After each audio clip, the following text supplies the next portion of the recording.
Bonjour à tous et bienvenue sur boursicoté.com pour cette nouvelle analyse technique du CAC 40 en point matinal avec une configuration qui valide la cassure ici de cette zone de support oblique. Hier, je vous disais qu'on était encore sur un test de cette zone, qu'il fallait préserver la zone ici des 7570 points. Et bien cette zone, elle a cédé. On est même venu attaquer ici la zone des 7525.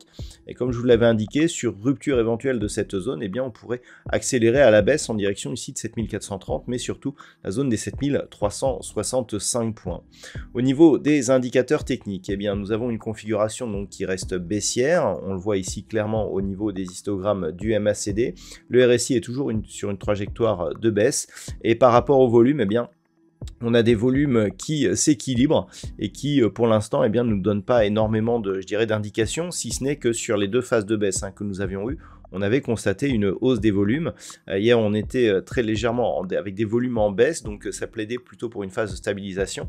Le fait que l'on reparte ici sur cette configuration avec des volumes qui sont actuellement dans la moyenne, voire dans la partie supérieure, pourrait nous indiquer qu'on reprenne un petit peu de conviction pour poursuivre ici sur ce mouvement baissier. Donc pour l'instant, on plaide plutôt ici pour une poursuite du mouvement, donc à la baisse. Au niveau des plus fortes hausses, au niveau du palmarès des valeurs, nous n'avons que 6 valeurs dans le vert. Et encore, il y en a une qui est à égalité, donc avec un gain nul.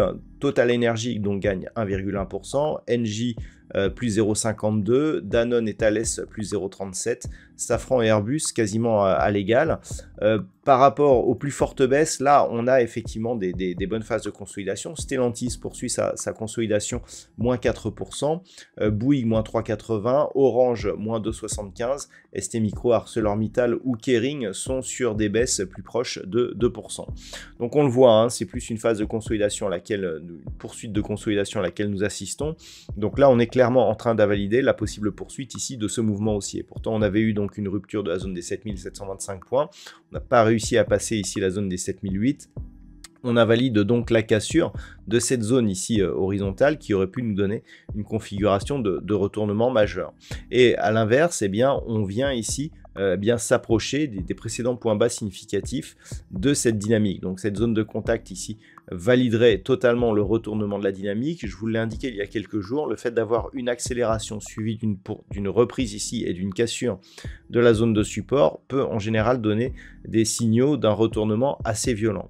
C'est ce que l'on pourrait observer en cas de rupture donc de cette zone des 7460 points, zone intermédiaire ici qui pourrait nous donner, par rapport à ce point bas, un point d'accélération. On aurait qui plus est un contact ici sur la bande de Bollinger inférieure et donc une accélération possible. Si on trace les retracements de Fibonacci, on est sur une configuration de consolidation. On voit que l'on est en train de casser ici le retracement à 61,8%. C'était aussi l'enjeu de cette zone ici des 7525 points.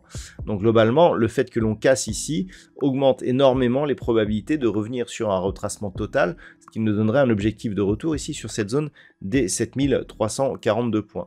Donc il va falloir observer tous ces niveaux puisque là clairement on est au mieux sur une phase de neutralisation qui serait valable jusqu'à cette zone ici des 7460 voire même 7430 points. Sous cette zone, clairement, on passerait dans une dynamique baissière avec donc rupture ici des zones de support, de la moyenne mobile 20 exponentielle et d'un précédent point bas significatif et donc mettre en place une phase d'accélération. Donc voilà les points à surveiller pour aujourd'hui, sachant que désormais pour repasser dans une dynamique haussière, il faudrait au minimum revenir au-delà des 7630 points.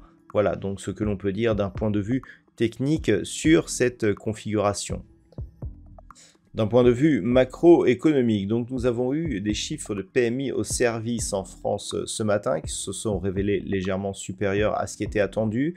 Ce sera tout en Europe donc pour ce matin. Cet après-midi, nous aurons les inscriptions hebdomadaires au chômage à 14h30 avant le NFP donc qui sera dévoilé demain. À 15h45, toujours du côté des États-Unis, nous aurons les chiffres de PMI au service suivis à 16h de l'indice PMI non manufacturier de l'ISM. Voilà donc ce qu'il faut savoir pour cette séance. Je vous souhaite de passer une bonne journée.